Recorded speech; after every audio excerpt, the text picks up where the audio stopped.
Anything goes wrong in 6 months, we take it back. No questions asked. No questions asked. Dear Shandy. Welcome back to Dear Shandy, listeners. Hello, Andy. Hello. How are you today? Doing great. I like that dress. Oh, thank you. Is that what they call an empire? No. It's an empire. This is a dress. So an empire dress goes like right up under the bust line. It goes out. So there's no actual like waist. So what's the name of this kind of dress? This would be like a bustier strapless because it has sort of like the idea of a corset, but it really, honestly, it's loose. I feel like that's a classic dress. Like they've been making dresses like that for like 400 years. I don't know about that quite, but it's definitely a traditional style. Right. Actually, I'm not sure when they invented the bustier, but the bustier is, pretty provocative. So I don't see it going back that far, because it's like suggesting lingerie. But they didn't have much back then. You couldn't really show any leg. Ankle was a big deal. Ankle. Wrist. Yeah. So you did what you could up here. And I think You did what you could. Yeah. It is funny how those old timey dresses, that's like, oh, you can't show an ankle. That's so scandalous. But they would show major cleavage. Yeah. Isn't that funny? Yeah. Can you imagine if those people if those people time traveled to today and saw how people dress now? They would just think that they had entered like a city that was a bordello. A bordello. A bordello city. Okay, so it's Q&A day. Do you feel ready to answer our Shandy's cues? They always send such nice cues. Some of them are not so nice. Such nice cues. I mean, they're never not nice to us. Are they some mean cues? Never mean cues. It's just that sometimes like people are going through a hard you mean time. They're not nice, like they're horrible, like they're upsetting. No, and I wouldn't even say, I went too far when I said not nice. I just mean like, they're seeking something. Yeah. And we can't give it to them. I mean, we're trying. We do try. This is what you call underselling and over-delivering, Andy. No, we can deliver. We can fix anything. Yeah. We can fix anything. Oh, now you're overselling. No, it's like an infomercial. Like, you come to Dear Shandy, don't go to the rest. Yeah. You got any problem, we fix it. If you call in the next 10 minutes. Yeah, you get 20% off your first breakup fix. Any breakup, doesn't matter. He ghosted you, he cheated on you, he stole your money. He broke up via text. You found out that he was a spy for Russia. Oh. Anything you want, we got 20% off. Ooh, that is overselling right there. Shall we get going? Yes. All right, this first question is from M, as in the letter. Nice. And she is 30, female. Dear Shandy, I would love to hear your take on something. I'm the type of person who prefers to save compliments on physical appearance when dating until we both know that the other is a beautiful person on the inside as well. I understand that many men on apps don't know how to open a conversation, so they'll often dish out an appearance-rated compliment.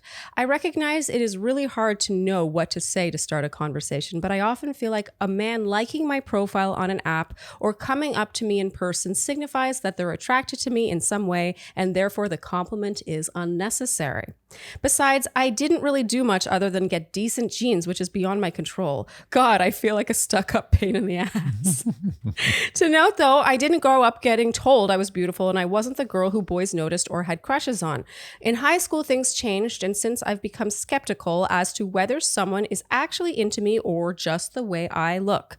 I know physical attraction almost always sparks the interest both ways, but I want to know someone is curious about me beyond that. I recently went on a date with a guy from Hinge, 35 male, and he said so many cliches I started to wonder if I was on The Bachelor. He also came across as someone very much so trying to humbly brag about himself for most of the date. He gave me 3 or so compliments on my appearance throughout the evening, and it rubbed me wrong. It probably didn't help that I was slowly getting the ick for him as the night wore on. I know many women love being told they're beautiful, but it felt more like a tool to get me hooked on his validation before I even knew much about him. My question is, am I being too sensitive or paranoid, or do men use this tactic to get a woman where they want them, not just in bed, but also in a relationship? I'd love to know my favorite duo's thoughts. That's you two, in case it wasn't clear. Smiley face. Sincerely, M. Oh, what a cute email. It'd be funny if it was Em. another duo she was talking about. It's like, oh, and also, I'd like to hear your opinion. Okay, do you have thoughts? My thoughts are cloudy. Cloudy. Yeah, it's like the 8-ball. It's like the magic 8-ball. Oh, yeah. Well, Uncertain. Uncertainty. Is it uncertain? Or is it cloudy? Is the future is cloudy? The future is Or cloudy? something. Oh. The answer Okay. is cloudy. To me, this is a deceptively simple question. And I think that she's both right and wrong. I agree. Oh, okay. Did I just clarify your clouds? Yeah, my clouds are parting. I'm getting some sunshine in. But I think at the heart, this is a case-by-case situation. Absolutely. And to answer her question, do guys use compliments about physical appearance to maybe try and rope a girl in, or like as a technique or as like a move? 100%. But I also don't think you should assume that all guys are doing that, or that the compliments are insincere. I agree. And I actually have a bigger peeve personally with men who purposely withhold compliments about physical appearance because they think that it's showing too many cards, or they want to like keep a girl guessing. They don't want the girl to know how they feel about them. I totally agree with everything you're saying. Okay. I think there's two ways. There's no answer to this. The answer to this is you need to do the work. You can't just get the answer. If a guy comes up to you and hit the whole thing from the beginning, it's like, oh my God, you're so beautiful. I've never seen anyone this beautiful. This guy doesn't have to have this accent, but I'm just like, I'm just like, it's a New Yorker guy. What are you suggesting, Andy? I've been in New York a long time. I've seen this happen many times. But he's like, hey, you look so beautiful. Like, oh my God, unbelievable. Look at this. The most beautiful woman I've ever seen. It's the same guy who, by the way, is selling the infomercial. The infomercial. Yeah, we've hired the same guy for this. Yeah, we don't have money to hire different actors, but same guy. Okay, go on. So you're like, oh my God, I'd love to take you out. Oh my God, I've never seen anything like, then you kind of got to watch out. Because that's, to me, a little too much. It's a shtick. It's a shtick, and it shows that there might be not that much appreciation for anything other than that. If you like this is why this is a kind of question that has to be super black and white. Yeah. Like if you get that guy, orange flag for sure. Definitely. But if you get a guy who never says anything about your looks ever, that's also an orange flag. Yeah. So I dated guys like that, by the way, where it like their feelings about my physical appearance would come out in these like roundabout ways. Yeah. And I would have to like piece, it was like putting together a puzzle to be like, okay, I think they find me attractive. And like, I don't know. That's not a nice feeling in the early dating stages. I want to feel beautiful. I agree. And they all I'm just going to use they because I like to put blame on someone else. They often say like women like to be told they're beautiful. Well, I'll tell you something. Men like it just as much. Yeah. They just don't talk about it. As a matter of fact, when you tell me now, like we've been together for 10 years, you tell me almost. Whatever. It's like a few months now. It's important. It's close. 9 3/4. When you tell me that you think I'm handsome, and I know you're not just saying it like, hey, come over here, handsome, and fix this sink. Oh. It's like you're really handsome. It actually makes me feel really good, even though it doesn't matter. Maybe you're lying. Maybe you're not. I'm never lying. It doesn't matter. Maybe you have bad taste. It's irrelevant. The point is that it makes me feel good, and I think it makes most guys feel good. I don't think guys like shy away from being called handsome. No man doesn't. No human doesn't like being told that they're physically attractive. Yes. Unless it's like kind of an insecurity, which I'm starting to get the feeling from Em that it might be like she really wants to be valued for her personality. And that's why your example between us, we've been together for almost a decade. So it kind of changes things. She wants to make sure someone wants to get to know her for her. Well, I can assure you, Em, as I'll speak as the woman in the room, that is not going to happen with you, because you, just based on this email alone, are way too discerning, and I would even say paranoid about compliments about your physical appearance. I don't think you need to lose too much sleep over this. I think you're overcomplicating something that you can just honestly, in the meantime, enjoy. I think it says a lot that the guy that she used in her example was already giving her the ick. Yes. Huge 100%. detail. 100%. You know what's the worst kind of person to call you beautiful? Oh, someone you're not into. Yeah. Oh. No one wants that. You know what that's Then it's like? awkward. That's like the construction worker. That this is the proverbial construction worker who whistles, "Hey, beautiful," and then you walk past and you're like, "Ugh," and he's like, "What? You too good for me? Yeah, you too good to say hello to a guy like me?" Yeah. Yeah. And then again, the same actor. I've now hired this guy for three roles, and he's coming back. I'm telling you, he's coming back. He's good. The rate is amazing. Good day rate. You know what it's like? This is what this is like. And And you don't worry about it. You're wrong. What's her name? M. You're wrong. Don't put weight on that. You need to look at the whole recipe. You can't just look at one ingredient. When you go to a restaurant, this is what I'll say. I've gone to restaurants. We've gone to restaurants which are supposedly very good. Yes. Like everyone's like, oh, that's a great restaurant. The reviews are good. The Yelp is good. Everything's good. And the music, you walk in, the music's terrible. Yeah. And not terrible like it's some, music that I'm not particularly fond of. It's like wrong. generic, shitty, top 40 Too bad loud, music. too loud, too dance poppy. Dance, and but like house music. Yeah. And it's like I about need a a bad bad feeling. system, too much treble. And you're just like, whoa. It's usually too much bass, but yes. Too much bass. Yeah, too much bass. Yeah, is worse. that situation is almost always too much bass. At least if it's bass, you like want to party when you get there. Like, that's what I never understand about restaurants where it's like thumping bass and it's so loud. Like, I don't want to party when I eat. No. I want to party after I eat, like at least an 100%. hour later. I agree. Who wants to party while eating? Okay, so I don't even like to eat at like a kid's birthday party. Like when I'm partying, I period. agree. Okay, so continue. So my it's like a point restaurant. is if everything else is good, if you've heard it's good, if the Yelp is good, if it's a beautiful restaurant, it looks nice, the service is good, don't assume just because bad music is playing that it's a bad restaurant. I've done that before. We've done that, and we've been right a couple of times. Yes. You will be right sometimes. Sometimes the music will have been the tell. Yeah. But you have to do the work. You have to sit down, you have to order, you have to eat, and then when you leave, you can say, you know what? The music was the tell. Yes. The music And just- meant it was a bad restaurant. I feel strongly that she has very attuned instincts based on this email. Yeah. Like it's clear, like she's put a lot of thought into this and she's like gauging all this stuff. I think that those instincts will not lead you astray. The one fear is that it gets in the way. Right. So I agree with you. I think it's just one element. And honestly, in the meantime, this is a season in your life where guys are stopping you on the street to ask you out and they're swiping right on you and they're opening the conversation, telling you how beautiful you are. You're going on a date with them and who knows, maybe you get the ick, but like they're still complimenting you. Like try to enjoy it. There will come a day where that maybe won't happen as often. And so I just implore you, even when you're not interested in the guy, I know it can be like, but you're not going to go on another date with him. So just, say thank you and take it for what it is. Pay attention to the actual compatibility.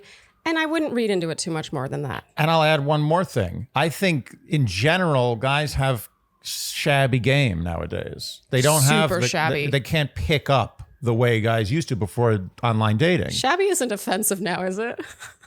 Probably.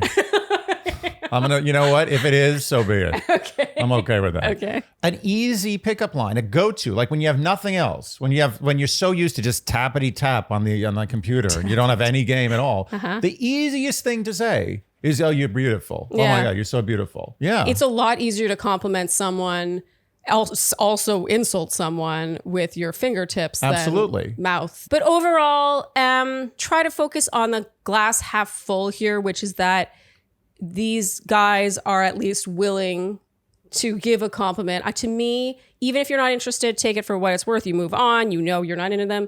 But I still maintain, like I said at the beginning, that it's better than a guy who actively withholds compliments. Yes. Personally. Absolutely. And there's a difference between that guy and a guy who has a hard time giving compliments.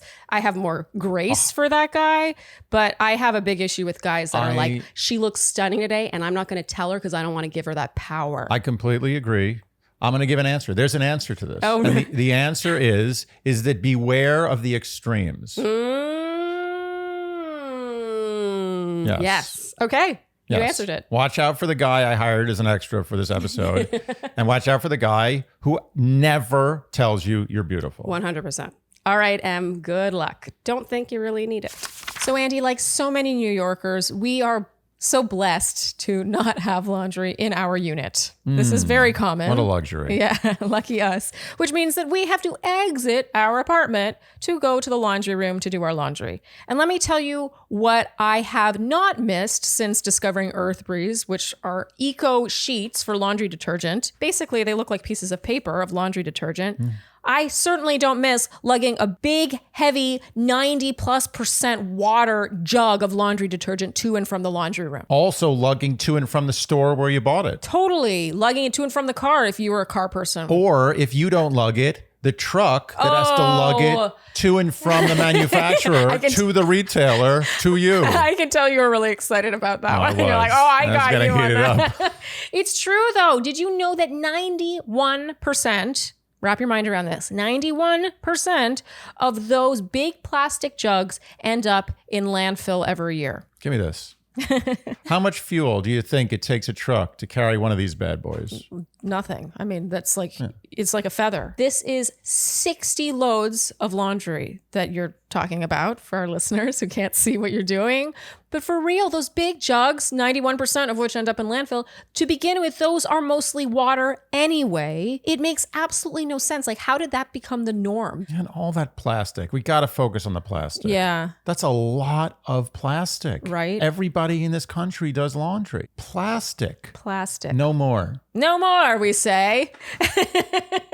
Their eco sheets dissolve into any wash, hot or cold. They're safe for sensitive skin, which you have, by the way. So we have fully tested this. Yeah. And even the packaging is lightweight and biodegradable. You know, laundry isn't fun to do. Most people don't like doing laundry. Yeah. Why not make the experience just a little bit more pleasurable by knowing you're doing something really good for the environment? Totally. And with every purchase, Earthbreeze donates 10 loads of laundry to a charity of your choice. And on top of it all, you can subscribe and save, and that way you don't have to keep repurchasing. It just gets delivered to your door and you don't have to think about it. So right now, our listeners can subscribe to Earthbreeze and save 40%. Go to earthbreeze.com/Shandy to get started. That's earthbreeze.com, EARTHBREEZE.com/Shandy for 40% off, earthbreeze.com/Shandy. So Charlene, as you can see, I got a haircut yesterday. Yes. And guess what I brought to said haircuttress? Yes, Andy quite literally brings his Prose shampoo. It says Andy on it. You know, they often give me a look. Oh, really? There's an eyebrow raise when they look at my shampoo. At and the barber? I don't care. Yes, nor should you. No. Because Prose is life-changing, made to order custom hair care. And this really is personalized. You fill out their online quiz based on your hair type and also, crucially, your zip code. Because there's a lot of factors in there that we don't think about. And then it creates for you personalized products. It made me realize that I've been doing it all wrong because in the past, I always based my hair care product purchases on what other people were saying, on other people's hair. I would look at reviews. I was a big review junkie. You know this. I wouldn't buy a shampoo unless it had all these great reviews. And then I would get it and inevitably feel kind of like, about it because it wasn't doing the amazing things for my hair that other people said it did for theirs. But why would it? Those people live in a totally different climate and have totally different hair from me. When you're hungry, do you just go to the food place? No, you go to the restaurant, the cuisine of choice, the place that you desire to eat food from. Yes, based on your cravings that day, what your body needs. And it's the kind of thing that at first I was like, well, how big a difference can this make? Trust me, it makes a big difference. I have noticed my hair is distinctly healthier with Prose. I will not leave the house without my Prose. I will not travel without it. I will not get my hair cut without it. And I thought the other day, you know what? Off the rack shampoos are going to be a thing of the past one day. Totally. Everyone's going to be like, what? You just use a shampoo that everybody uses? Yeah. No, you use your shampoo. Yeah, it's like that's so passé. Also, Prose is an industry leader in clean and responsible beauty. All of their ingredients are sustainably sourced, ethically gathered, and cruelty-free. They're also the first custom beauty brand to go carbon neutral. Love that. So custom made-to-order hair care from Prose has your name all over it, literally. Take your free in-depth hair consultation and get 15% off your first order today. Go to prose.com/Shandy. That's PROSE.com/Shandy for your free in-depth hair consultation and 15% off. All right, this next question is from K, as in the letter. We get good K questions. We do, but do you want to? I mean, we can't get a K question without you Every singing. Every kiss begins with K. Okay. Dear Shandy. Oh. You give sage advice and are loved by so many. Oh, this is a good start. Oh my goodness. Thank you, Kay. Yeah. My dilemma involves myself, Kay, 24, and my boyfriend, A, 24. We've been dating for 4 months and officially together for 2, so it's an early in the relationship question. He's sweet, funny, caring towards me and other people around him. He wanted me to meet every friend he has, seriously, so many.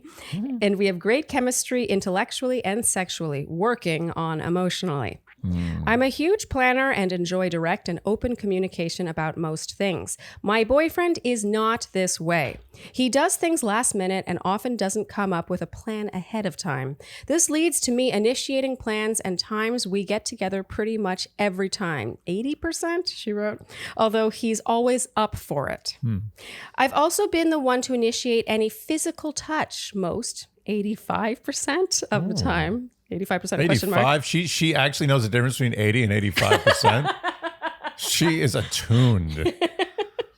Even when we first started dating, we didn't have sex for 7 weeks / 10 dates, even though I tried to initiate. Whoa. Is it too early or late to be having a conversation about wanting him to take more initiative in terms of planning and physical intimacy? Have I set myself up for failure by always being willing to initiate things, so it's expected from me now? Thanks so much. Love your show. Smiley face, K. Oh, this is a little tough. I know what's happening here. We know. I mean, I have a strong gut feeling about this one. Yeah. Okay, you want to go first? If you have I have a medium. My gut is it's settled. I think you should probably go. Okay, now I don't know if it's strong. Oh, big talk, big gut talk there. I was thinking 75%, but maybe it's more like 70 or like 81 for me. All okay, right, so you want to go first? I think that this is going to be a problem down the road. I agree. And this is the thing. It depends what kind of person you are, Kay. Because if you're the kind of person who secretly likes being in the driver's seat for everything, then maybe this is kind of the bed you made. I don't know. Because sometimes you'll be like the decision maker. They're like, I want to decide everything, control freak. Like everything is initiated by me. And then suddenly one day, like months in, they're like, I don't like initiating. Why doesn't this person initiate something? Yeah. But you are that person. You're the initiator. You're the control person. And that's the life you've chosen. Yeah. I don't get the feeling that Kay is that person. No. Because it's early enough in the relationship that 4 she's months. like, what the hell? Yeah. And she was trying for the first 10 weeks just to have sex with this guy. I mean, that's not a tall order. Yeah. They've been together officially for 2 months, dating for 4. So, we have to bear in mind that she's been dating some form of his representative. Yeah. Okay, I'm not saying that it's not him, but this is more or less him putting his best foot forward. It's hard to imagine that he's trying to put his best foot forward in the way that doesn't do any initiation in terms of sex, in terms of planning activities and dates and all the things. I can kind of see this being like the first chapter of what ends up being a very common problem with a straight relationship, where the woman is frustrated, kind of like really frustrated that it's always on her. It almost feels mothery. Yeah. It's passivity is cute up into a point. Yeah. Like you're like, oh, everything I want to do. I want to go see this movie. They come see this movie. Yeah. I want to go to this place. They come to this place. Yeah. I want to go out to this bar. They come to this bar. But it's just always like, oh yeah, okay, I'll do that. Yeah. It gets annoying. It and does. I know I've sometimes taken that role in this relationship, and I know it annoys you. Yeah, and I'm tried, very vocal about it. You are. And I've tried to be better. As I've realized, I've thought to myself, like, put yourself in Charlene's shoes. How would that feel? And I'm like, that would get tiresome. It would feel exhausting. It would feel like I have to constantly like think of things and initiate things. And it's easy for the other person to say, oh, well, but I'm so game. I just do whatever you want. That's great. What more do you want? Yeah, but let's be honest. When you call a friend, you're like, let's get dinner. And you're like, where do you want to go? What do you feel like? And they're like, oh, whatever you want. Whatever you want. I don't want to hear that. You know what I want to hear? I want to hear them pick a restaurant that I don't like that much, but I'll go to. Yes. I'd rather have that. Same. I love it when friends are just like, oh, I don't like seafood, so that eliminates all of that category. I don't like spice, and I don't want to go uptown, and I don't want to blah, blah, blah, blah, blah, blah. It's like, sweet, we've got 2 options. Yeah. I can work with that. No, it makes my life so much easier. Yeah. You sometimes sacrifice a little bit of like your desires for just ease of life. Yes. Like, wouldn't it be nice if one day he's like, you know what? I want to go to the history museum. Is there something called a history museum, or is that just a museum? I think there are history museums and natural history museums. What's the name of a non-natural history museum? I don't know, but I feel like it would be like specific to us. Like, I feel like Philadelphia has a history museum. Oh, you know what they call them? They call them historical societies. Oh, I think that's what it is. Well. This is the case where I'm really talking shit. Okay. I just remember something in my brain was like, historical society. Like, that's it. Anyway, my point is that if I wanted to go to a history museum and you don't give a crap about history museums, it might be nice one day. Be like, you know what? I don't give a crap, but maybe I'll have an interesting experience. And you know what? I don't have to think about it. Yeah. I'm just being taken to something. Yeah. It's like the lowest form of being taken out. Yes. It's just having decisions made for you. Okay, so before we cast too dark a cloud on this is our way of telling you, Kay, that you should 100% bring this up. Because it's possible that, they're only 24. They've been together 4 months, 2 months, however you want to slice and dice that. They're within the warranty. The warranty is 6 months. Every relationship has a 6-month warranty. Oh, no, but I mean more so that he's young. And it's possible that he's never been told this in his life. In fact, the most prominent female figure in his life is most likely his mom, assuming that his mom has been around and has been a present figure in his life. It's not that crazy that a 24-year-old guy isn't like, oh, and now let's go on that adventure. And let me take you to that restaurant. Yeah. And this is this. I have this idea. No, absolutely. Yeah, it's possible he's just never been told this. So before you think that we're like, this is doomed, which is not at all what we're saying, talk to him. Yeah. Talk to him ASAP. I would say, you know what this is? I would say she needs to talk to him 1,000%. Mm-hmm. I think it is, it's early enough, but it's not that early. No. As I said, 6-month warranty. Especially, I'm going to say it, I'm mostly talking about planning of events and dates and activities. The sex. The fact that she's wanted to initiate and he hasn't, she didn't really talk about how it ended up being awkward or bad or really anything. It just sounds like he's unbelievably passive. Yeah. And Kay, don't underestimate how much that, when it comes to the bedroom, can chip away at your sense of self-esteem, of feeling attractive and desired. Yeah, absolutely. All these things. Like, this is, to me, it can be, if you talk to him and he doesn't change, this is the canary in the coal mine. Absolutely. And you know what?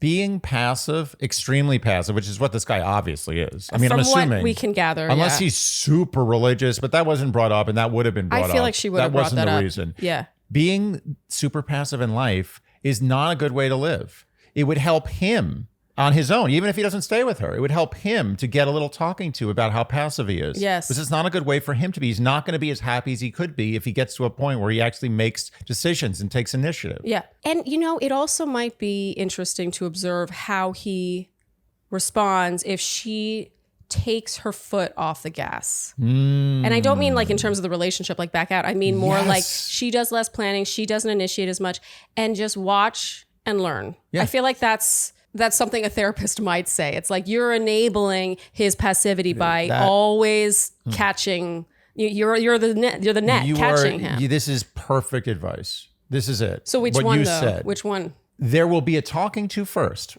First the talking to. Yes. Then the sitting back. Yes. This is the thing. It's 4 months in. Yeah. It's within the 6 months. Wait, what is this 6-month thing you're talking about? I'm not sure I know this. Well, I'm going to bring back the extra. Here, okay. Come on. He's like, yeah, just one more job. Yeah.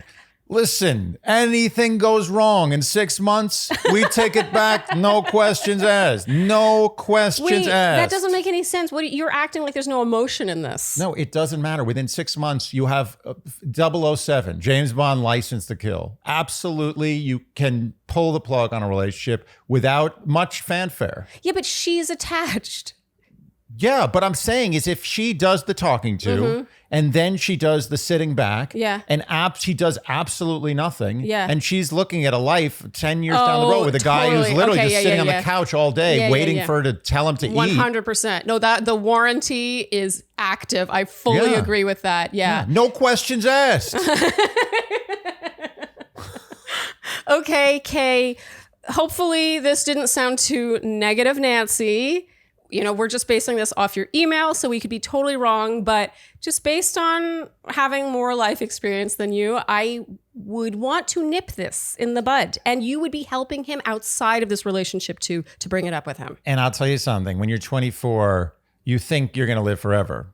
And essentially at 24, you basically are going to live forever. That's like forever living situation at 24, but you're not. You're not. Sorry to break it to you.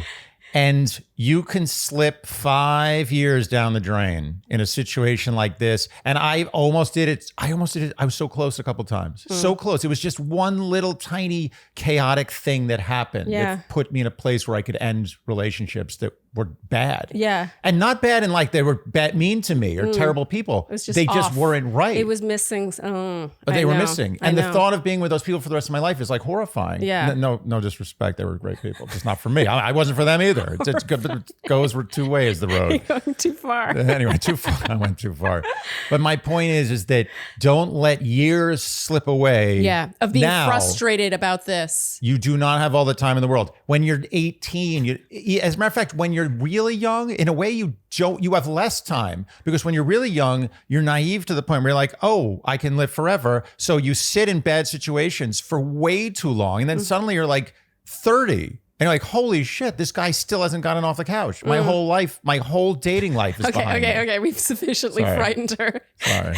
I went too far. You went too far, Kay. I went too far. That last bit, I think you could take that with a grain of salt. Yeah. Andy's really Andy today. Sorry. Okay, Kay, good luck. I think you're going to need it a bit because you're going to need to separate your heart from your brain a bit.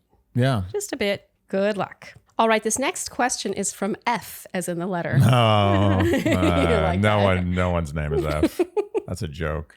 Dear Shandy, big fan over here. I'm talking day one and patiently waiting for the merch to drop so I can get a little bit of Shandy in my home. How nice. Thank you, F. Now to my conundrum. My fiance, 41, and I, 32, are getting married in a few weeks.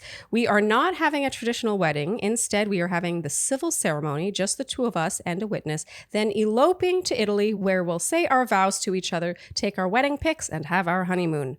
We are planning on having a friend's wedding reception a couple of months later, then a small family get-together another couple months after that. When planning all the wedding festivities, my mom indicated several times how much she and my stepdad would help us financially. She recently sent me a text indicating how much they would be contributing, $5,000, and asked if that was okay.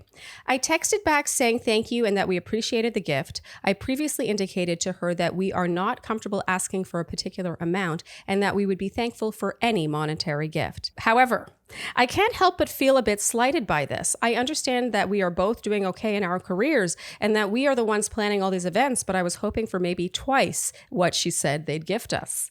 My fiance's parents are old and retired, and so we don't expect any monetary gift from them. I don't know why that's funny to me. They're old. Yeah. They retired from giving money to people. They're old and retired, and so we don't expect any monetary gift from them, and my parents are well off, and they could certainly contribute way more than just $5,000. I understand that I might come off as being ungrateful, but I am not. I just feel a little bit disappointed. My mom did not attend nor contribute towards my sister's wedding 5 years ago since they had a bad falling out, and my younger brother is not getting married anytime soon, so it's not like they are saving for another big event. How do I express my dissatisfaction to my mother without sounding like an asshole or an ungrateful child, or should I simply let this go? I would love to hear your thoughts on this topic. Much love, F. I can hardly get to the end of this one without laughing. Yeah. I find this one very amusing. It is. And I shouldn't find it's not amusing for her. No. You know what amusement is? What? Amusement is always not funny for the person involved. Oh my God. Yeah, you can't have funny amusement for the person involved. Yeah. It has to be awkward, at least awkward. With a good resolution or very upsetting. Which is what I think this is. I think this is awkward. It's an interesting question because there are so many variables, and to one person, 5,000 is an unbelievable amount of money, and to another person, 5,000 is like, that's it. Yeah. So obviously we can't answer this question from 5,000 is this much or that much standpoint. Also, we have to add into the mix that her perception of her mother's financial situation is that they're very well off. You just never know. No. And some people, when they have a lot of money, they don't really give it away. You know what I mean? It's different to have them spend the money on someone else, even their children, than it is on themselves. So there's so many little things here. Yeah, maybe that's how they got rich. They just never gave anybody money. And even the fact that, she included, and I'm glad she included this, but about the mother not attending or contributing to her sister's wedding and how her brother's not getting married anytime soon. I feel like those are both moot. Yeah, agreed. Yeah, I'm glad she included it, but I really don't think it makes any difference to my answer, at least. Look, generally speaking, I'm going to answer this question first, because I'm sure a lot of people are like having very strong opinions about the actual amount. Yes. Which I think is kind of irrelevant. Yeah. Because this could be a wedding in like some place where a wedding costs $100, or it could be a wedding, in the middle of New York City where it's going to cost you like $100,000. Yeah. Wait. $100,000. I hate when I do that. No, I that's hate that. One of the things I love about you is that you noticed that. It hurts me deeply in my organs. No, but the hurt should be a balm for that hurt should be the fact that I see that you noticed that and corrected it. Thank you. It made the pain so much better. Okay, good. All right. It almost made it feel good. Okay. I like getting hurt like that. Okay. So anyway, $5,000 today, based on my guess of where these people are socially, economically, socioeconomically. Okay. I'm just guessing that that's not a great amount. She's 32. Fiance is 41. Yeah. That's not a great amount. Well, I mean, I think it's not a great amount considering they're eloping in Italy. Yeah. Having their honeymoon in Italy. Exactly. And then after that, they're having a wedding reception a couple months later, and then another small family get together a couple months after that. Well, that's the thing. There's a lot of things. If you're on a serious budget, you're not eloping and having stuff in Italy. No. You're not doing anything in Italy. No. I think that because they're not having a big walk down the aisle in a big white dress wedding, maybe the mother's like, oh, this isn't a big wedding. It's a good point. I think there might be a misunderstanding here. Yeah, but I feel like we're already getting off the main thread here, which is, this is my opinion, and you can jump in at any time to disagree if you want. But I think you're kind of expecting your mother to read your mind a bit. Like you're looking at her financial situation and assuming that she should give a certain amount when it seems she asked you about it, you said, I don't feel comfortable giving a certain amount. It's like sometimes you got to ask for what you want. And in this case, she just wanted her mom to give her 5 figures and just know that. Right. And I don't think every parent I just don't know if everyone's going to be on the same page about that. Is it possible? Really, this is going almost meta. Is it possible that the mother is doing this passive aggressively to say, I'm very upset that you're not having a formal wedding? Ooh. Because she already had a daughter she's fallen out with, didn't get that she didn't get her rocks off on the wedding, didn't get her wedding rocks off. So now she really wants it, and she's like, "Oh, you're going to elope? Here's $5,000. Suck on that." Yeah, it's impossible to know that from this email. It does feel like a bit of a leap, but it's always a possibility. This is the thing about this is that there's 2 ways to go about this. Yeah. One is for just to leave it alone, because she's clearly not in financial distress. Like, they can get by with this. Maybe they won't be able to go on another big vacation for the next 3 months, but they're going to get by. They're going to be fine. Yeah. So she doesn't need the money. This is about principle. So she can just say, you know what? I'm going to let the principal go. I'm going to pay for this. I don't need the money. I'm going to drop this. That's one possibility. It's a perfectly good route to take. However, I think this is a principle that might want to be explored a little more. I think there's something above and beyond that the mother's just a little cheap.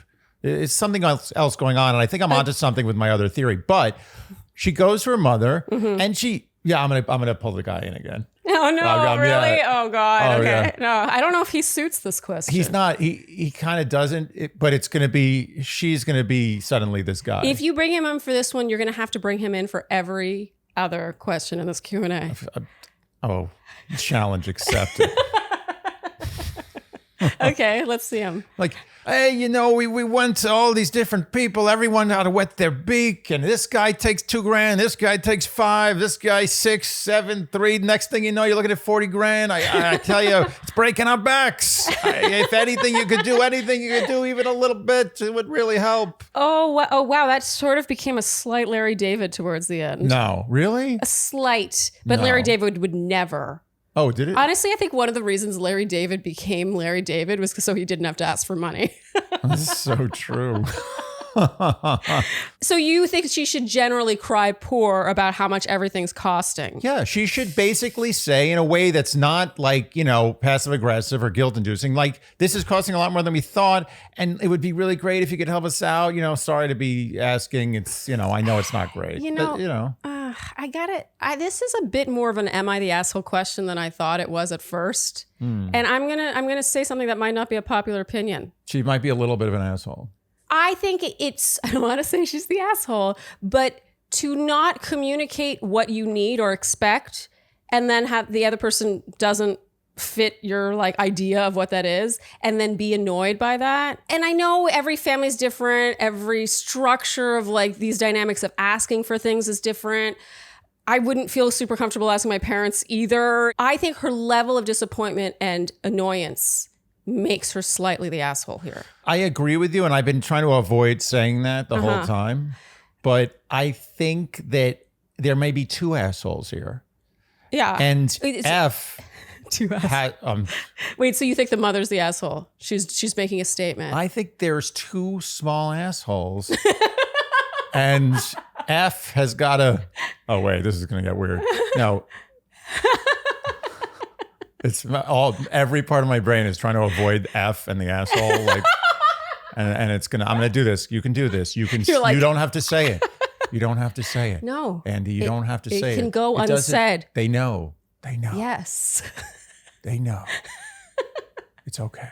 It's okay. So I think they both might be a little bit of an asshole in the sense that the mom, I think, has some mild ulterior motive regarding the $5,000. Maybe not. Maybe not. Maybe she just thinks that's a lot of money. She's like, you guys are making a good living. I don't need to give you anything. I'm just going to give you a gift. And let me tell you something. A $5,000 gift is a good gift. Yes. By any standard. Yeah. And when I asked her if she needed anything or how much she needed, she said, I don't feel comfortable saying. So it's like, okay. Yeah, but that was a test in itself. I'm telling you, there's something going on here. And it has nothing to do with the money. That's interesting. There's something going on. There's something that needs to be discussed. And the money could be a good entree to that discussion. Yeah. But I don't think this is about the money. No. If the mother can afford big money, and the couple can afford big money, and the daughter is asking the mother for money without telling her how much, and the mother's not giving her enough. Yeah. Something's going on here. No, you've got a point. I can tell that as I'm coming over to your side, you're gaining steam. Oh yeah. You're growing more confident in your take. Okay. Well, as you were giving the example about crying poor, about how much everything's costing, to me that's too roundabout, because the roundaboutness is what got them in the situation in the first place. I would prefer it if F were I hate to ask this, but all of our plans are just, I think that I would, oh my God, I can't even do it. What can't you do? I'm trying to demo what she should say to ask for more money and I can't do it. Oh, it's that uncomfortable. That's why I brought in the guy. You criticized me. You said that was stupid. I'm telling you, this is a job for him. You know what the problem is that for me, in my personality, I would accept the $5,000 and be like, thank you so much for the generous gift. And I would make the rest work. Want to know why I would make the rest work? Because those were my wedding plans and I made them without expecting money to fund them. I agree, but I think more can be accomplished with this. Okay. And the reason, as I said before, I brought in our extra who's been working very hard today. No, he's excellent. Really, excellent. What a great investment. What does he do? What does that guy do that makes him special? Is it his accent? No, he says it like it is. He says it like it is. There's nothing hidden. Yeah. There's no ulterior motives. There's no passivity. There's no passive aggression. There's nothing. It's just... Well, that's an ulterior motive. He's not saying, can I have more money? He's saying, everything's costing so much. Nudge, nudge. No, he's not. He's coming directly. He's saying the reason I'm coming to you is because everything's costing so much. Is he saying that at the end of all that? Absolutely. Okay. I said, you didn't listen to him. He said at the end, he's like, can I get some more? Oh, I think he said that. Okay. If he didn't, I meant him to say that. You might have cut me off. He was going to say that. Okay. My point is they have to have that guy conversation because I think something else going on. This has nothing to do with the money. It has nothing to do with the money. Another thought just occurred to me, even though I swear I wanted to wrap this. Sometimes I'll go shopping with my dad and his idea of what a pack of gum costs is from 20 years ago. Yeah. Oh, yeah. You know what I mean? Or a shirt or a pair of shoes or a chocolate bar. It's maybe her mother, maybe I'm giving her too much credit, too much benefit of the doubt, but maybe her mother's like, oh, $5,000, it's a lot of money. Which it is, objectively. That's very possible. But again, that's almost more than 50% chance that you're right. In addition to other things, in which case your guy is still shining here. Still good. Yeah. He's always good in this situation. We need to give him a name. He needs a name. His name is Freddie. Freddie or Mikey. His name is Mikey. Oh yeah, you're right. Mikey's better. It's Mikey. But I think that more so there being an issue with the mother, I think there may be an issue with F. I think F may have some unresolved issues with her mother. Yes. And I'm not trying to be a therapist with this. Mm-hmm. I actually think this. I actually think that the fact that she's writing into a podcast, which always gives us an advantage, always gives us the upper hand. Yep. If I know you wrote into a podcast, I know something's going on that's deep. You are starting the bingo card with 3 squares, not including the middle square. Ooh, that is a good bingo card. You only need 5. You know what the thing about bingo that I always find interesting is all games, I find that cheating is abhorrent. Like I would never cheat because I would feel bad about myself. I wouldn't feel good about my victory. Yeah, but I want to cheat in bingo. I would take any advantage you give me. I want to yell bingo. I've never in my life been able to yell bingo, ever. I've played many games of bingo. Oh, I have a really good bingo story. You do? Yes. Really? It's the only time I've ever won bingo. And let me tell you, it was a good time. Right? So I was little. It might have been my sister's bingo card, but we were playing together. We each had a bingo card. Okay. So we were at a resort for vacation, and we were like in the kids' camp. So my parents would go on vacation, put us in the kids' camp and go and do their thing, right? And so in the kids' camp that day, it was chocolate bar bingo, and it was in the States. So we went to the States for this resort. Yeah, but the chocolate in the States isn't as good, so the price Yeah, isn't but as at good. that age, you want novelty. Yeah, you want novelty, right? And so we had gone to the grocery store early in the day because in order to enter, you had to bring a chocolate bar each. So we each brought a chocolate bar to chocolate bar bingo. And I forget which one of us won, which card, but we yelled bingo. And we got the whole kit and caboodle of chocolate bars, which let me tell you, when you're that age, it was like Halloween bag level of American chocolate bars. Can I tell you something? At that age, if someone offered me a giant barrel of chocolate bars or a winning Powerball ticket, I wouldn't even think about it. I wouldn't even think about it. Yeah.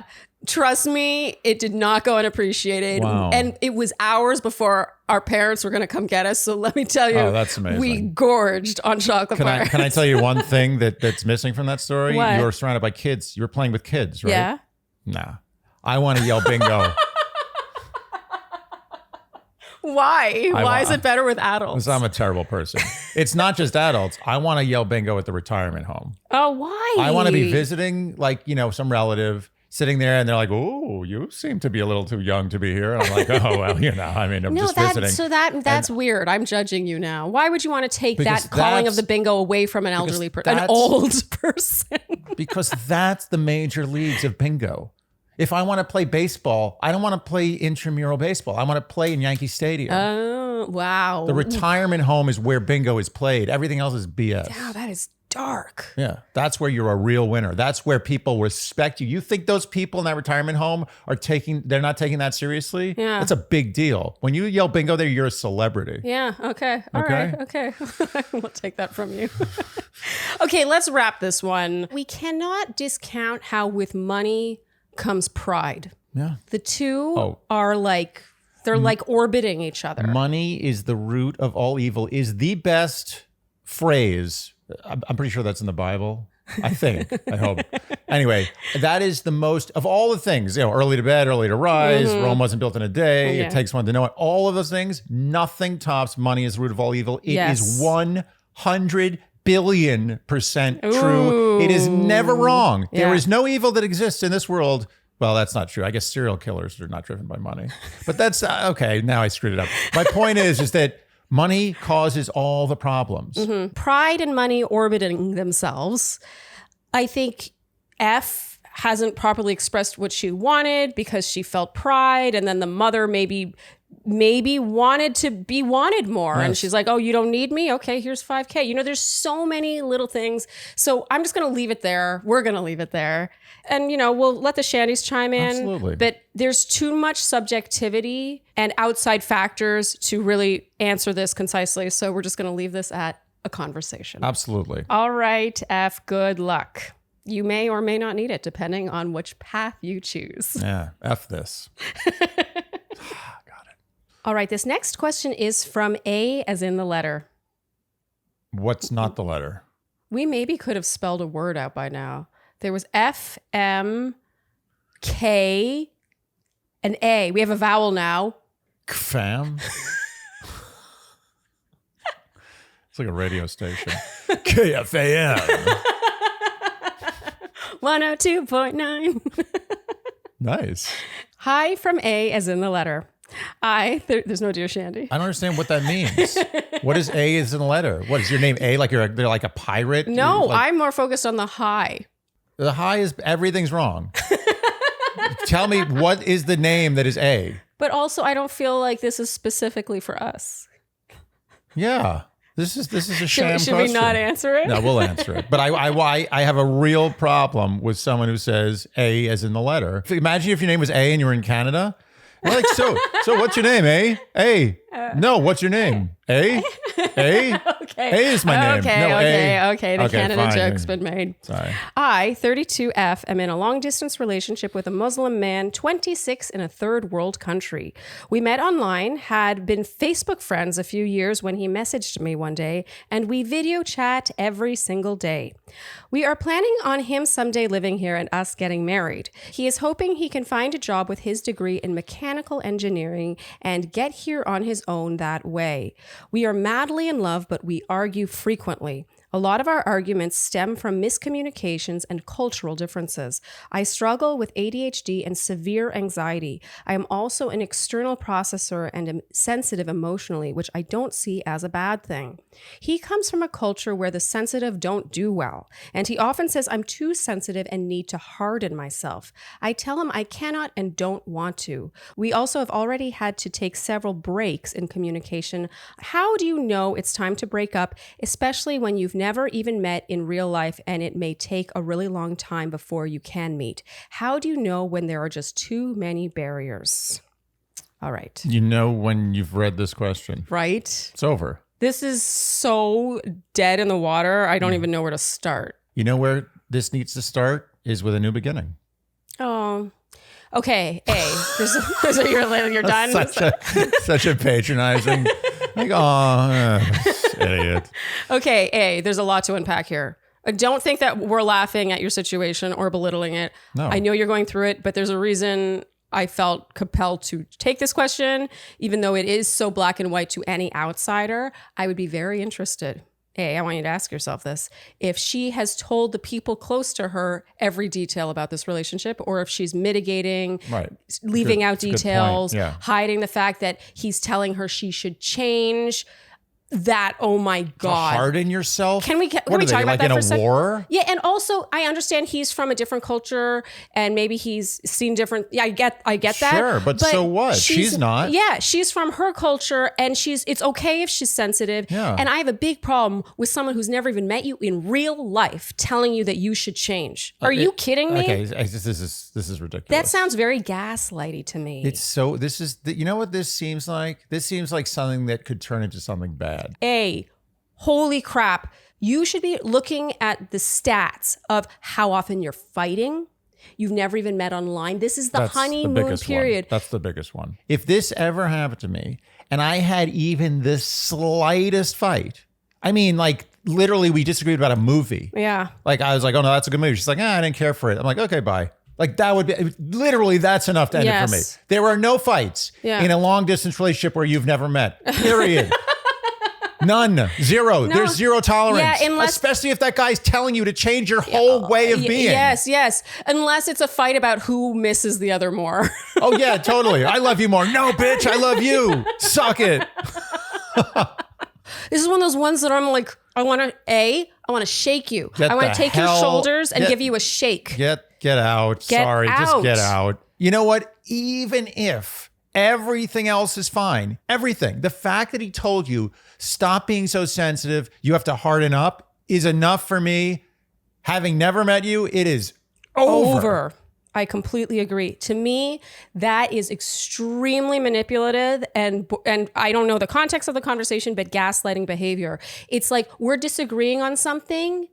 It's because you're too sensitive. Yeah. You are wrong. I'm right. Everything about you and your personality. I love how she says, I don't think it's a bad thing that I'm sensitive. Guess what? It's not, It's a good thing that you're sensitive. Some people can be too sensitive, but you know who can't tell whether you're too sensitive? Someone who's never met you in person. Absolutely. Okay. Oh my God. Look, you can disagree about whether Avatar was a good movie or not. But if someone tells you that Avatar was a good movie, you cannot say to them, I disagree with your whole way of looking at the world. Yes. Although in some ways, but not. No, absolutely not. Yeah, especially, again, it's like the big asterisk at the end of all of this, when you've never met in person. She said they were Facebook friends for a few years, and then he messaged me one day. I don't know how they became Facebook friends in the first place. First of all, the fact that they're talking about getting married one day, and they can't even not argue. I want to be explicitly clear about this, and this doesn't just go for it goes for everybody in the world. You cannot have multi-year non-seeing each other in person relationships, period. Unless it's just a pen pal and you like talking about Dungeons and Dragons together. Yeah. That's fine. Yeah. You can have that for 100 years. Dungeons and Dragons. I never have to see the guy I'm talking to Dungeons and Dragons about. Yeah. I never have to see him. But if you're trying to have a romantic relationship and you've been engaged online for years and you've never met each other, that's unhealthy. Yeah. I'm sorry. It's just unhealthy. We've answered this one.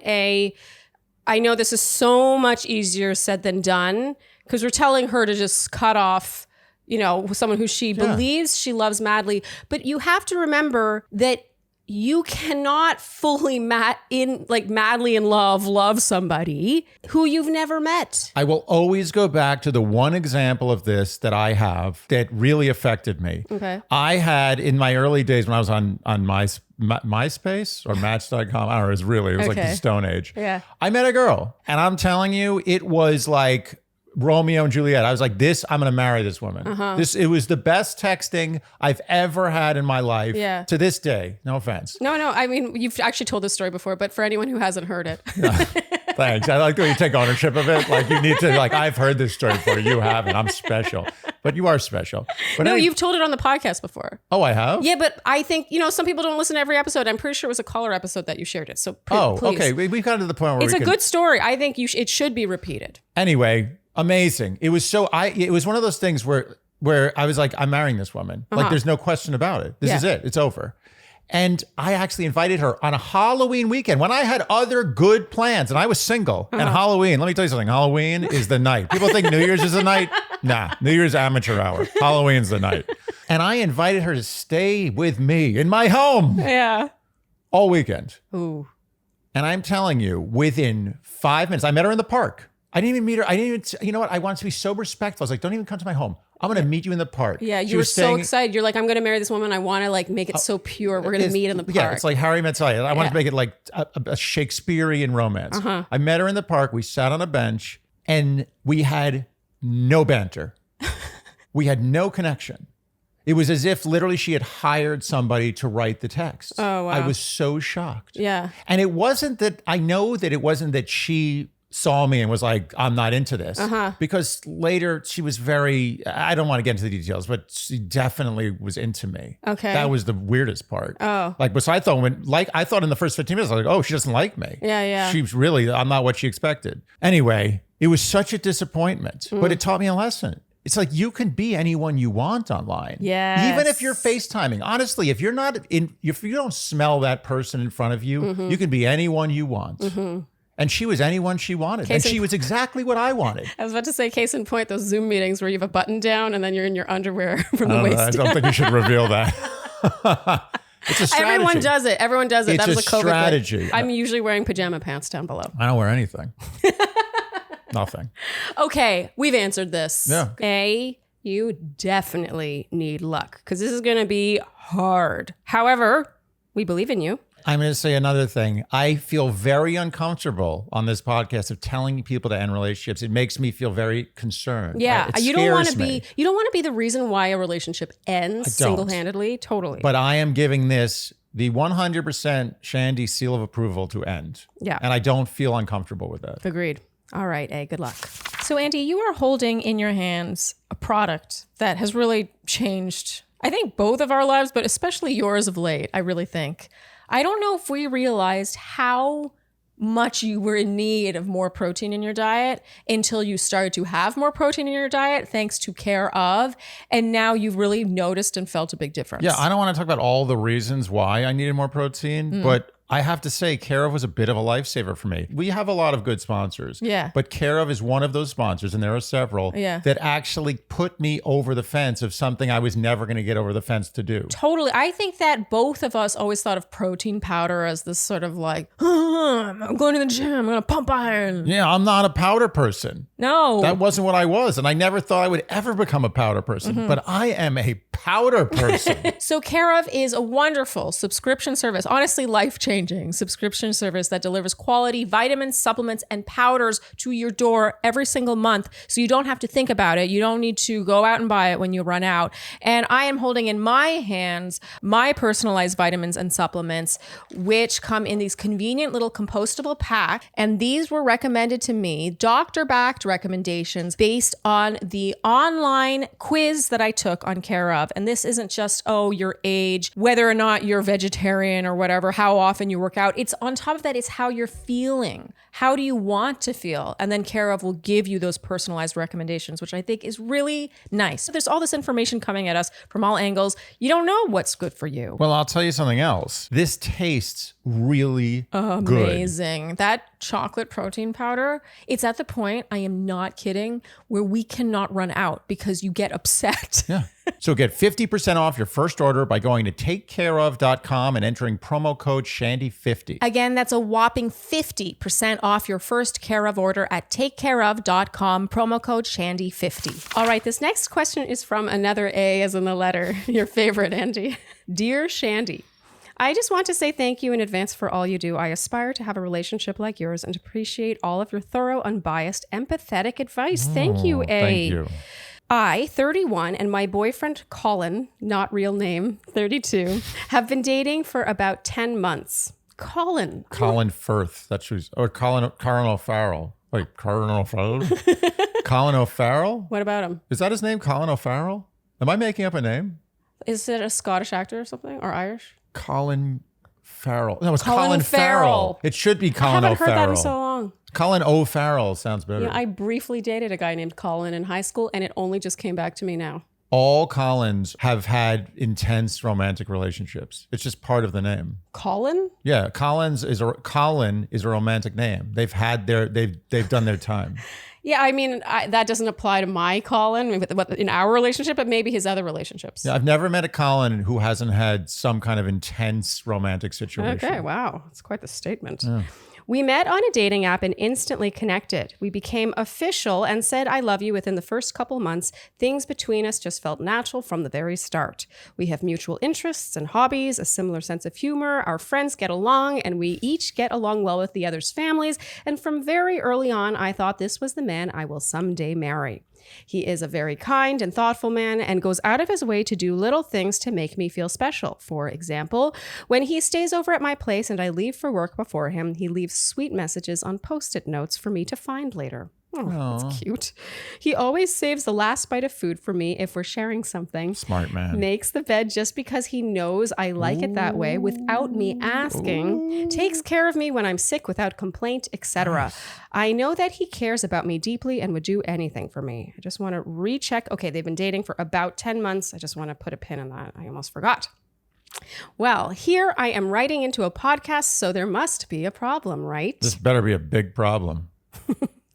This past weekend was my birthday, and to celebrate, we went to a city a couple hours away for the weekend. We drove down on Saturday morning, and on the way down visited a winery, which I researched/found and made a reservation for. The winery was beautiful and the wine was delicious, and while we finished our last glass, I asked him to pick a restaurant for dinner and make a reservation. He was struggling to choose, so I ended up picking. Later, we checked in at a hotel, took a nap, went to dinner, and walked around the town before going back to the hotel and calling it a night. Overall, it was a lovely day.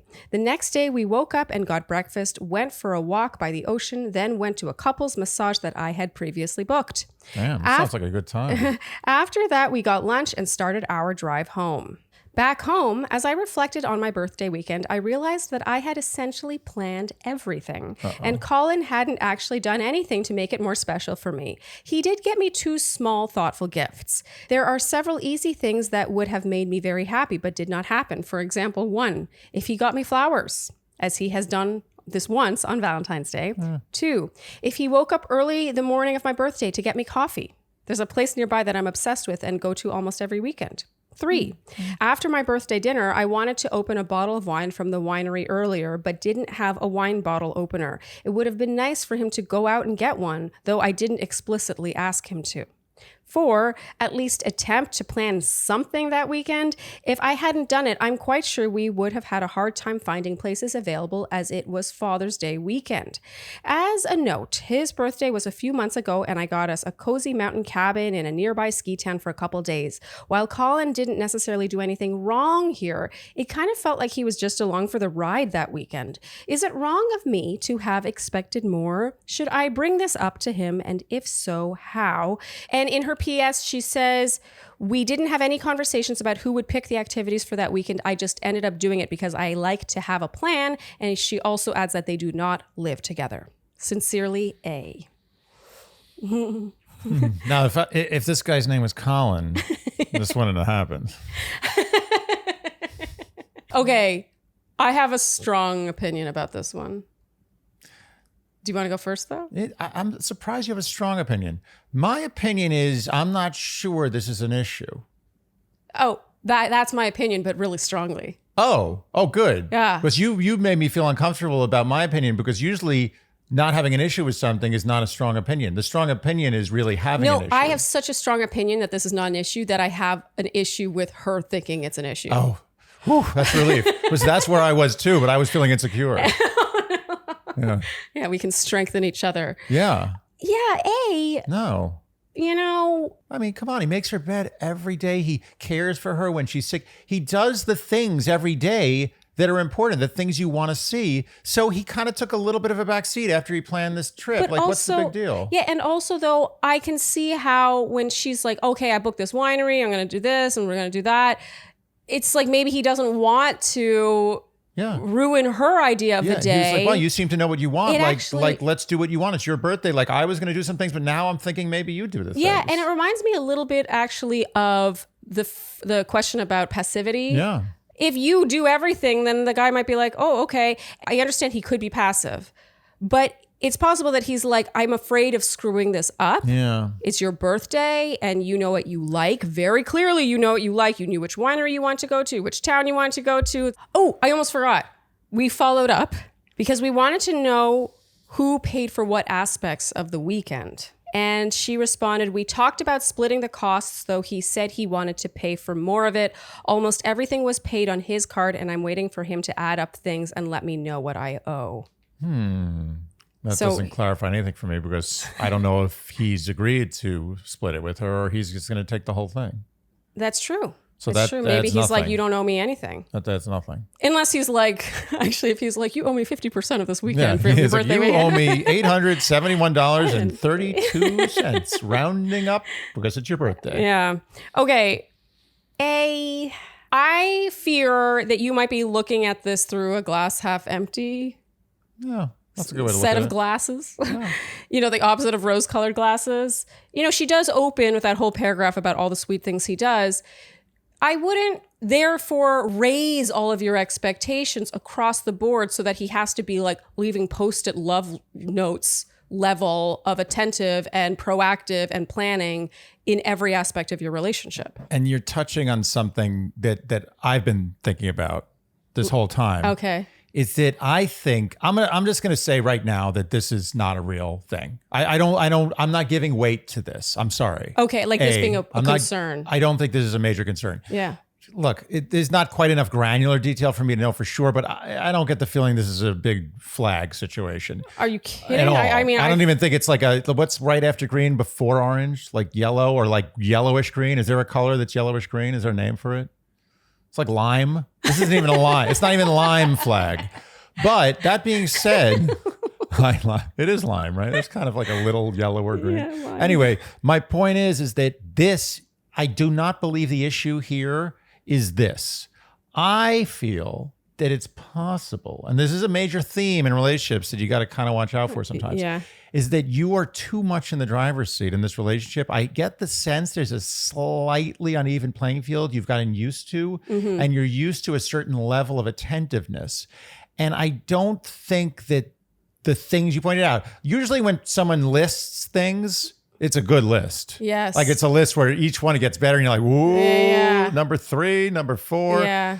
I was waiting for the hammer to drop on that list, and I was just like, Same. he didn't get you a coffee in the morning, like, yeah, he didn't he buy didn't you get flowers. the bottle opener. I he didn't get you agree. flowers. And also she flowers didn't just ask- die. It's just honestly, everyone gets flowers. It's not that special. Yeah, and I will say too, she didn't ask him to go get the bottle opener. It's like she's asking him to be unbelievably like perceptive as to how badly she wants to have that bottle of wine after dinner. It's like he's gonna go. This is the evening at the hotel. He's gonna like get up and go out and get the bottle opener. Like I'm gonna be honest. I don't know if a lot of people, men or women, are gonna be like, I'll get the bottle opener. We must have that wine. I gotta be honest. All 3 things I think I fail at. When she listed them, I was like, yeah, that's something I would do. Yeah, that's something I would do. Yeah, that's something I would do. Is this an am I the asshole question? It's not supposed to be. You know what she is? She's doing an open house. She's looking at an asshole house. She's like, 2 bedrooms? Oh, yeah, the bathroom needs a little work though. Oh, you think But I'm she's thinking maybe, but she's not really going to buy the house. She's not going to buy the asshole. Yeah. But she's doing a little inspection. She's kicking tires. Oh, you know what I'm thinking is that she's got a house, a great house. It's a house that like does things that she never even needed the house to do or It's like expected the the Home house Alone house. This house leaves her post-it love notes I mean, that alone. for Honestly, her to find later. can I be honest with you? If you leave me Post-it love notes all around the house and I find a dead body under the boards, Yeah. They I let it even go. each other out. I yeah. let it slide. So she has a great house. Okay. She's lived in this house for 10 months, which by the way is just when I feel like that you're nearing that point. You're past warranty. Yep. Yeah, I'm sorry, man. We can't help you. Yeah. No, she's reaching that point where one or both of you might be kind of settling into things a bit. You no longer need to do like every single thing and anticipate every single need or desire. And she's gone to an open house for another house, and she's only noticing the things that house has that her own house doesn't have. Yeah. And not the things that her house has that this open house doesn't have. And meanwhile, if she actually bought that house, moved out and lived in that house, within 1 week, she'd be like, God, my first house was so much better than this. I'm such a fool. Well, because even though this new house, this open house might plan things on her birthday, maybe the house is not as great in other ways, like day-to-day ways. Yeah. I think this analogy's gone as far as it can go. I mean, it's a pretty good one. Yeah, it's good. It's but a good I think one. we should, it's going to get crazy. I agree. Okay, so to summarize, don't focus on what went wrong because it sounds like you had a wonderful birthday weekend. And if you want, you can express that at your next birthday. This is their first birthday together of hers. You can be like, hey, it really matters a lot to me that, for my birthday, like I get to sit back and not do anything. Maybe I'll throw out a few ideas, but I love you to take the reins. Right. If he has a hard time doing that, that's a whole other conversation. But it sounds like she's like, I've got it. He's a people pleaser. This guy wants to please her. He's not doing anything Malicious. Or lazy. Or, I'm going to say it, even passive. He got her 2 small, thoughtful gifts. Yeah. And he makes her better. She hits the Post-it notes. He does all the other things. We know it's clear how we feel. Don't focus on the things that he ostensibly missed on this birthday. Focus on the things he does every day for you. Yes. I think you're spoiled. I think he spoiled her. Yeah. And also we have to add to the mix, he might not be a birthday person. Yes. That's a whole category we're not even talking about. And I respect that. Because if he's not a birthday person for you, that probably means he's not a birthday person for him. Yes. Sometimes birthday people, or non-birthday people rather, like when people have planned big birthday things for me, I'm touched. I'm like, oh, that's really nice. But I'm not like, yes. And for your birthday, we're going to do this. I'm not a big birthday person. Yeah. It's like if you're not a spicy food person, you hate spicy food. Yeah. And you go to a place, it's like super bland. And they're like, why do you take me to this place? You're like, I don't like spicy food. Yeah. Do you like spicy food? If you like spicy food, you should have told me. We could have gone to a spicy place. You get a spicy dish, I get a not spicy dish. Yeah, yeah. But meanwhile, the non-spicy place doesn't have anything spicy. Let's be honest, you can always add spice. Absolutely. Red pepper flakes. Yeah, it's very easy. I think it's clear how we feel. Loosen up. Loosen up, maybe. Yeah. Yeah. He's a good guy. This sounds like a good guy. Come back to us with a real problem. No offense. It's not a problem. Yeah, and enjoy your lack of a real... enjoy your Post-it notes and your bed being made. Yeah. I want Post-it notes. You never give me Post-it notes. You never make the bed. Touche. All right, this next question is from SD, as in the 2 letters. Not S-A-D? Yeah. I learned my lesson. Good. Although I do think shit a dick should go unmerched. Dear Shandy, I'm a female in my 40s and I have a brother in his 50s. My brother is married and has 2 kids who are 1 month apart in age. If you've done the math, you understand that they have different mothers. My brother kept the second child as a secret from his wife, but when I was getting married, I told him it wasn't fair to make me choose which one attended my wedding and urged him to come clean with his wife. Oh. Whoa. He eventually told her some version of the truth and they all attended the wedding, but it's continued to be somewhat of a secret. He splits his time with each child, alternating days that he's with them. Now that I have a child of my own, I don't want to have to choose which child I invite to birthday parties. I've told him that I chose to live my life honestly and that this goes against my integrity, but everyone else in the family goes along with the charade. My mom even goes so far as to host 2 of each holiday.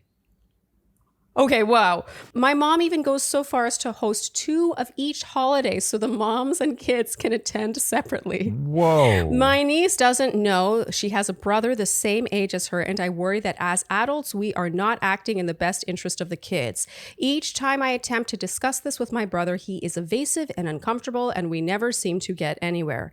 His wife felt betrayed and humiliated when she learned about the other child, and I don't want this for my niece.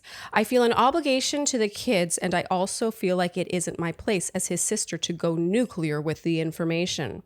I don't know how to navigate this family dynamic as I'm the only one who wants this out in the open. Everyone else is happy to follow his lead and keep his secrets. I love my brother, but I don't agree with his choices. What's a little sis to do? Ooh. I've got strong, undecided feelings about this. Oh, great, because I'm feeling really mixed on this one. I love this. We'll see. There are 2 things here, two working rules Okay. that I believe in. Okay. When someone's telling lies that affect your life and force you to tell lies as an associate of theirs, Yeah. I feel like that's wrong. Yeah. And that they shouldn't do that. Yeah. If you can tell lies and keep it to yourself and just live a lie in some way, Not inflict your lies on other people. Yeah. go for it. That's your prerogative. But if I now have to tell lies, and I've had this experience, I think we all have, where you're covering for someone and suddenly you're like having to cover your tracks and be like, did I say this to this person? You've actually got some crazy stories about that. Yeah. Yeah. And I don't like them. No. And it makes me extremely uncomfortable. And it suddenly makes me feel cheated. Like, I feel like, what am I getting out of this? Like, why am I even, how am I being a friend? I'm no longer a friend. This is like beyond friendship. Yes. This is unfair. No, you should be And getting it's paid. disrespectful. At that point, you deserve a check. Agreed. I'm working. 'cause- I'm on the clock. Yes, and we can't disregard like the turmoil, the stress. It Makes me a worse person. It makes Yes. me feel like a worse person. I Yes. don't like to lie. So I'm covering someone's lies because they forced me to cover their Yes. lies. I don't like that. Yeah. That's a rule. That's, to me, you do not break that rule. Number 2, though, and completely in conflict with number 1, is you don't get involved in other people's family business. The problem is she's in the family. Yes. This is very complicated and touchy.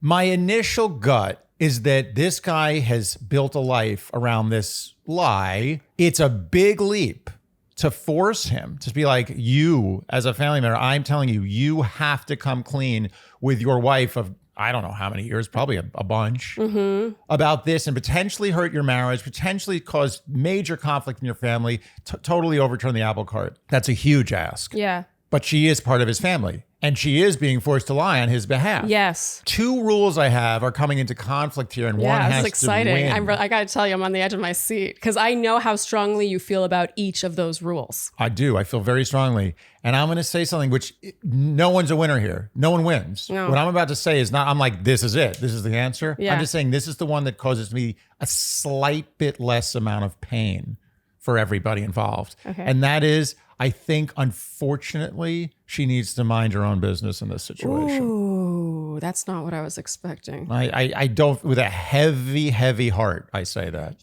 I really am just curious, like in a like eating popcorn kind of way, want to know what he told his wife Yeah. to manage to get both of his children to come to the wedding. No, everyone's lying. He's forcing a whole community to lie. Yeah, the brother and sister, their mother throws 2 Christmases or 2 holidays, 2, I don't know, holiday parties or whatever every year so that the mothers and their kids can come.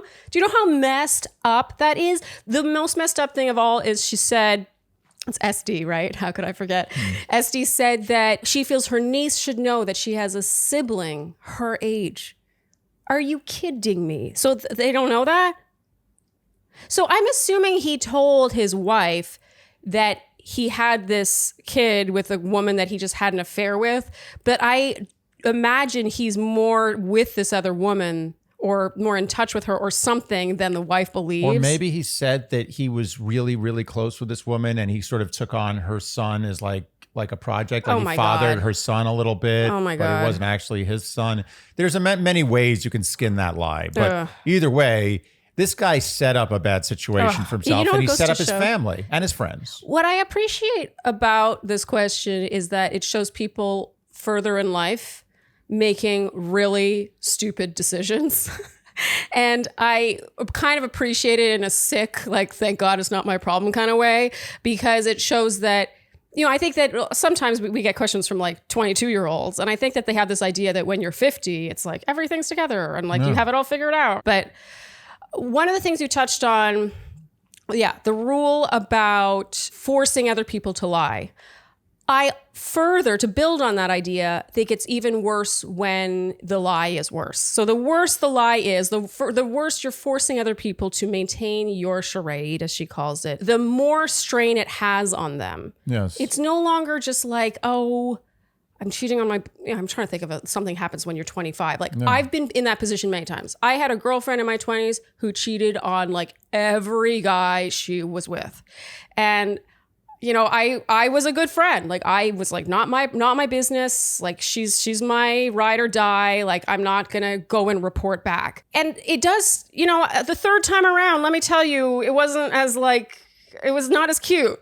Like it was never cute, but there comes a point where you're like, really? Like why are you putting me in this position? Like it's kind of shitty. Well, you know what this reminds me of? It's kind of like these scenarios, like I think of a movie like Soylent Green. I don't know that. Yeah, it's an old movie with the guy, Charlton Heston. Okay. It's a real cult classic. Okay. Basically, Soylent Green is people. It's the Okay. food that everyone eats. Like the government, like everyone eats Soylent Green. That's the food you eat. And everyone's like, oh, this is good. It's all protein and carbs. Everything's happy and the world is happy and everyone's okay. But it's people. Yeah. In the end, you find out Charlton Heston's like, it's people. He's always good at that. Spoiler alert. Yeah. I actually forget the general plot, but that's the idea. And the reason I'm bringing that up is because sometimes a lie becomes so big and so entrenched in the existence of a community that it's past being exposed, because then you threaten the destruction of the whole framework. So I think, unfortunately, this is a Soylent Green situation. I think that it is people, but you already have this whole society built on it. What's better, knowing the truth and having that society collapse into chaos, or not knowing the truth and just going on and probably nothing really that bad happens. Okay. It's just a little bit of an inconvenience. Yeah, so I'm going to disagree with you on this one. Sorry, I love agreeing with you, but I really feel the more I think about this that it goes beyond him making her lie, him pulling his family members into this lie. It goes beyond that because it's now affecting lives. Like his children are not going to have a relationship with each other. They're almost the exact same age. But he's chosen that. That's his choice. Yeah, but he doesn't get to control that to that degree. I think that there's a right and wrong here. And you know what really gets me is the wife. His wife is being lied to. She could make decisions with that information. She could choose to leave him or to forgive him or to bring the other child into the family or something, you know. But that's his choice. Yeah, but he's making a choice with all the information and his children and wife are making decisions without all the information. That's not fair. It's possibly the end of his marriage if he reveals this. Yeah, but maybe that's good for her. He's selfish. He is selfish. He's a dick. Yes. He is a dick. It doesn't necessarily mean that it's her job to force him to expose this to his wife. Now, one step further than that, which I would say is definitely a no-no, is if she goes to the wife herself. No, and you're like, 100%. this is what happened. I don't think so that. That's the top. No. That's the worst thing Yeah, that could yeah, happen. I think right in the middle, which is why with a heavy heart, this is a very close call for me. I'm on the fence. I'm really on the fence. I think the second best is for her to basically pressure him and almost force him to that's tell what I her. think. That to me, this is you go to him and you say, I think this is wrong. This is the many reasons why I think this is wrong. Yeah. I don't want to lie anymore to my sister-in-law, to my niece, Totally agree. my other niece or nephew, I forget the gender, to my own children if she's doing that. I don't want to have to keep up this charade. I'm tired. Yeah. I'm tired. I'm done. So if you don't do something about this soon to make it so that I don't have to lie anymore, I am going to go nuclear. I'm giving you heads up now. Okay, see, you lost me there. This is where you lose me because there are 4 things that can be done here. Okay. I wasn't done yet. Okay. The top is a no. Is just going directly to the wife. No, but she's giving him a heads up. She's saying, go do it or else I'm going to. No. That's where I draw the line. You can't do that. That's where you break the interfering with family business rule. Top, the worst is going directly to the wife without telling the husband. You can't do that. Number 2 is having the stern talking to the husband where like, if you don't do this, I'm going to do it. Okay. I also think that's too far. 3 is having a very sincere heart-to-heart with the husband being like, this is really hurting the whole family. I really would beseech you. Beseech? Yeah, that's Good. fine. Good word. I like beseech. Beseech. to disclose this. I really, and have a real heart to heart, really make him feel like he's in a safe place. And 4 is do absolutely nothing. I think 3 is the place she needs to be. And I totally endorse that. Wait, 3 is where she has to be? 3 is where she goes and has a heart-to-heart with him about how she feels and how she thinks he should behave. I think that's 2. So 1 is nothing. Sorry, 2 I is, went yeah. reverse. So 4, nuclear is the one where she goes to the wife directly. 3 is the one where she threatens. Yes. 2 is the one where she talks to him, gives him, it's a heart-to-heart. Yeah. So the reason I am jumping in here is because she says, each time I attempt to discuss this with my brother, he is evasive and uncomfortable and we never seem to get anywhere. Then that's it. So For to me, me- it's over. What do you mean? For me, then that's it. She did number 2 already. So to me, I think you go to 3. I'm uncomfortable with that. Okay, well, we don't have to agree. We don't. And I really see this as the mother of his children, the mother of his child, rather, the 2 mothers of his children. Who knows? Maybe the other mother of his other child thinks that they're in a full-blown relationship together.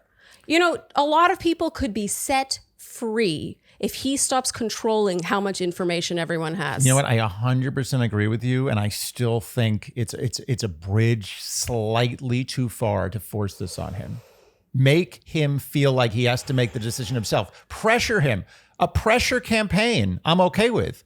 A full court intervention. press. Yeah, like have the whole family, bring 10 people in, sit him down in the middle of the room and be like, you need to do this. We're not going to do it for you, but we're going to keep telling you about it. We're going to keep being upset about it until you do something. And if that doesn't work, then that's it. That's his. He made his bed. Everyone's going to deal with it. And you know what? If you want one day to bust out the lie and be like, I can't, I'm sick of lying. This is the thing. Fine. Let it come to that. But make it to the point where you physically cannot lie anymore. You can't just go and force the guy to potentially ruin his family life. He made a big mistake. He's a dick. He's already an ruined asshole. his family life by doing this. He's an asshole. He made a very bad bed. Very bad. Very bad bed. Can you imagine the stress? The stress. I'm telling you, even though he would be kicking and screaming, I don't want to tell him the truth. I don't, blah, blah, blah. You're telling me a year after that, he's not happier? If he still has his family. Even if he doesn't. Even if they all leave him, he's still, I'm telling you, he's at least living honestly. And I'm not trying to be on my high horse here. I'm not saying it's going to be easy for SD to do this, or for him to tell his family. I just think that this is not sustainable. This is not sustainable. This is going to come to a head at some point. You might as well let his young kids have a childhood together. You're slowly convincing me. And I agree with you on the whole about loose lips. You know, I really agree with you in that you don't meddle in other people's families. The difference is this is his family. I agree. She is family. She has I don't know, an access card, a VIP card to this situation that if a friend of his or an acquaintance of his does not have. They do not have a right to do this. She does, because she's the one who has to go and literally act at a holiday, pretending it's the only one. No, I look, you're slowly pushing me off the fence. I mean, to the other side. Well, I think you were already, ripe for the picking, because you do I was feel wobbling. strongly. Yeah. I was wobbling. You know what? I'm very uncomfortable with this question. Yeah. Because no one wins. No. Maybe someone wins, but at the outset, no one's winning. You know, the irony is, who's going to win more than anyone? Is him. If he wins. No, I think this guy already is too selfish and probably has some narcissistic something going on. He's too easy a liar. He's too self-preservational. He's willing to manipulate all these other people's lives for his own comfort, so he's not wrong, so he doesn't have to face he's a dick. He's a big dick. So for that reason, I don't think this guy in the future is going to be sitting at home alone feeling sorry for himself. Well, he might be feeling sorry for himself, but I don't think this guy is capable of true remorse. And so what I want to do is cut everyone else free. Yeah. And he can go, I don't know what else he's going to do. I'm sure it's going to be another slew of terrible decisions, but the damage done to the people that he's already hurt needs to be mitigated at this point. It's already gone far enough. I mean, you're right. I think we're all kind of right. Jumping on the bandwagon. This is like 8 wrongs don't make a right. You know what may happen at some point? She may be at a big family Thanksgiving dinner and just stand up in the middle right when the turkey's being served and say, "It's people." And they're like, "What the fuck are you talking about?" He has a son. Huh? Him dragging it out like this and forcing everyone to lie is only going to make that more likely to happen one day. It gets revealed out of his control. This is another good point. Why not take the reins on something that's probably almost definitely going to come out in the laundry? She's already being so generous by being like, this is how I'm feeling. This is what I'm planning. I'm giving you the opportunity over the next 6 months or something. Give him time to deal with this. Otherwise, nuclear. Okay. You know where I'm at right now? I'm at 2.5. You got me to 2.5. I'm not fully at 3, but I'm right in the middle. I'm full blown 3. If he doesn't do anything about it, 4. Okay. Ooh, I know. I mean, technically speaking, 3 is not 4. 3 is 3 and 4 is 4. I know 3, but then if he doesn't, no. 4 is without ever talking to him. Don't mix the two. Yeah. No. Okay. Totally. Okay. You're right. There is no 3 to 4. There's either 3 or 4. Yeah. 3. And then if he doesn't do anything about it, then you. That is 3. Okay. 3 is that. It's a package deal. It's a buy one, get one. Exactly. To take this to an extreme, a really extreme, imagine if you were married to a serial killer. And you found out that he was a serial killer, but you still loved him. Yeah. You loved him deeply. No, this has happened. By the way, this is not a fantastical thing. I know, but my issue with that is that you still love him deeply. It's like you loved someone who now you realize he's not. But I do have sympathy. Look, I understand. You can't let go of the love and you can't let go of the loyalty, and you say to yourself, Do I turn in this person who for my whole life I've raised kids with, I've loved, I've trusted? Yeah. Do I turn this person in because he's committed such an unbelievably huge crime? Yeah. Or do I cover it up and just live my life, bury my head in the sand and make believe it pretend. never happened because I want to be happy and I don't need this? Mm-hmm. And look, as crazy as this sounds, this has happened. Oh, it's happened many times. Yeah. And in fact, I would argue it's probably happened times that we don't even know about. Oh, yeah. Well, a lot of them, you think every serial killer ever has got caught? Yeah. Every like hitman. I mean, hitmen are basically serial killers, but no offense. No, there's hitmen. There'll be a Shandy who's a hitman. I was like, excuse me. Big difference. But seriously though, there are lies that are let to be lived because the pain is too much to have them out. But in the end, you're right. Let's let the lie out. Okay, wow. Really came around on that one. Yes. Yeah, I'm back. I'm at 3. Okay. You're right. Okay, SD. Good luck. Definitely going to need it. We have faith in you. Kudos. Kudos Yeah. for writing this email. For writing this email. Yeah, and Yeah. for honestly, I feel like everyone else is like drinking the Kool-Aid and she's like, what? Like their mother is like just celebrating 2 holidays. That's just insane. Yeah, she feels very alone. Yeah. Yeah. And honestly, who knows? It's possible that in the end, everyone's going to be really happy about this. And he's going to get away scot-free with his big crime. Oh, The jury's going to be like, we find the defendant not guilty. And everyone's like, what? It's like OJ. It's like, what? What jury? What trial are you watching? But it's possible. It is possible. Yeah. Okay, SD, good luck. All right, Andy, then that's a wrap for this Q&A. Yeah. Some toughies today. Yeah. If you enjoyed what you heard today, you know what we will ask of you, and that is to like, subscribe, hit the notification bell, follow us on Instagram, and TikTok. leave us Apple and Spotify. podcast ratings and reviews. Tell your friends, and generally do all the things you would do to support a podcast you enjoy. Thank you so much for tuning in, and we'll see you next time on Dear Shandy. Bye-bye.